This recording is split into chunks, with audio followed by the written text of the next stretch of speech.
Hi అండి, welcome to బావున్ recipes. ఇవాళ recipe పెసరపప్పుతో గారెలు అండి. గారెలు చేయడం కోసం పెసరపప్పుని 2 అవర్స్ పాటు నానబెట్టుకోవాలి. నానబెట్టుకున్న తర్వాత శుభ్రంగా వాష్ చేసుకుని ఇలాంటి బుట్టలో వేసుకోవాలండి, నీళ్ళంతా వాడే వరకు. పెసరపప్పు మిక్సీ పట్టే ముందు కొంచెం పప్పుని తీసుకుని పక్కన పెట్టుకోవాలి.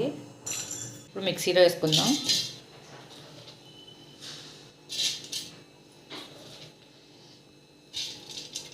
వెల్లుల్లి, పచ్చిమిర్చి కూడా యాడ్ చేసుకోవాలి. పిండిలోకి సన్నగా తరుక్కున్న ఉల్లిపాయ ముక్కలు, జీలకర్ర, రుచికి సరిపడా సాల్ట్ యాడ్ చేసుకోవాలి. ఇలా నలిగితే సరిపోద్దండి. పక్కగా తీసుకుని పెట్టుకున్న పప్పును కూడా యాడ్ చేసుకోవాలి.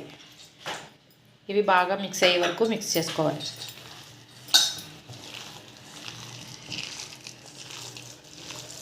పిండి ఇలా కలుపుకొని పక్కన పెట్టుకోవాలి.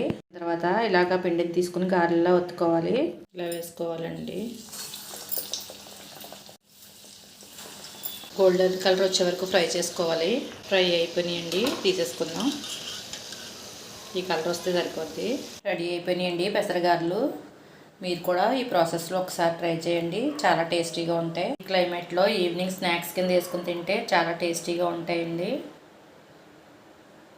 ఈ వీడియో కనుక నచ్చితే లైక్ చేయండి, షేర్ చేయండి. మరిన్ని రెసిపీస్ కోసం సబ్స్క్రైబ్ చేయండి.